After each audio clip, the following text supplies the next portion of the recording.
Hi everyone, happy day, and I hope you are happy today. Don't forget to like and subscribe. Thank you. So yun guys, no, for today nga pala ay meron tayong laro. So sumali tayo sa basketball league guys dito sa Taiwan at may laro tayo guys for today. Ayan.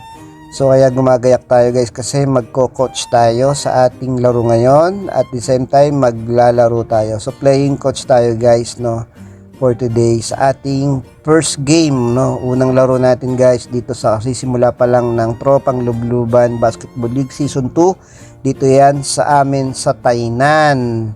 Ayan, so flex ko yung aming dressing room. Ayan, no. Guys, puro damitan lang namin yan. Ayan. So paano, nagmotor lang kami ng partner ko guys. At kita-kita tayo guys sa ating paglalaro for today. So yon, kita-kita tayo guys. So nandito na pala tayo sa paglalaroan natin guys, no. Sa isang malaking court. So sabayan yan guys. Team A, Team B kasi madaming court yan. So tayo ay third game. So ayan, dahil third game tayo guys, magsisimula na tayong mag-ayos.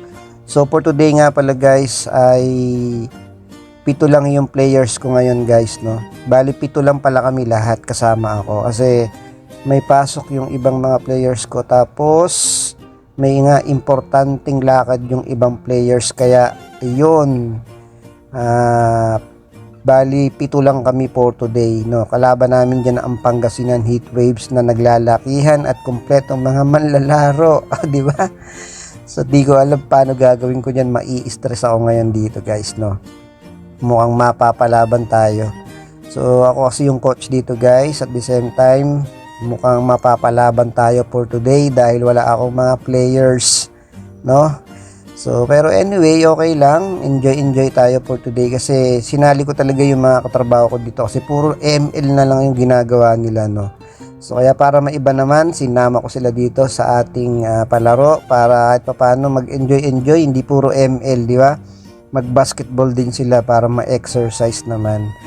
So, actually, yung ibang mga player ko dyan talagang kakasimula lang nilang maglaro, talagang matagal lang din naglaro. So yon, pero at the same time naman pinapractice natin sila, may mga practice kaya mapapalaban yung iba dito sa takbuhan. Ako, kung ML lang to sigurado champion yung mga kasama ko dito, napapalag talaga sila.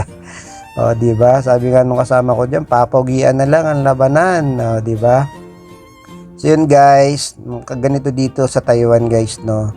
So may mga ganitong palaro. So paano? Eto na, kita-kita tayo sa game. Fight! So yun, nagsimula na guys at pinasok ko na yung first 5 ko. Siyempre, coach tayo dyan guys. Ayan. So dahil 7 lang kami guys, pagod ka agad. So pumasok na tayo dyan guys. Ayan. So siyempre, ayan. Pumasok na tayo dyan guys. At ang unang tira natin dyan, ayan. Poink! Sablay, pambira, napalakas, hindi kasi bumantay yung malaki. Ayan, o, sige, ayan, second possession, kala nyo maagaw nyo yung bola, o, di ba?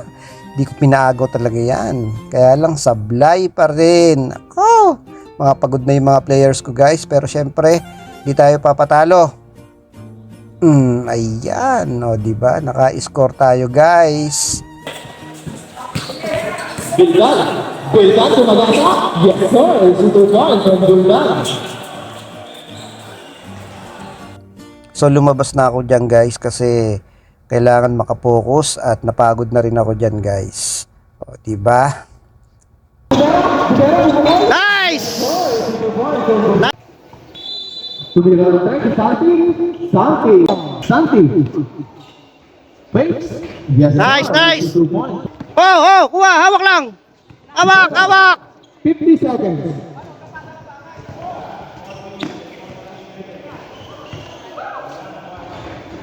Nice. 15 seconds. Divera. So natalo nga pala kami dyan guys, no. So okay lang naman, first game namin ay natalo. So talagang pagod kasi siyempre 7 players lang kami. Pero okay lang, enjoy naman. At natapos yung laro ng masaya at payapa. So paano guys, thank you for watching. See you sa aming next game. Bye-bye. Don't forget to like and follow, and always remember, be good and be positive always. God bless you all.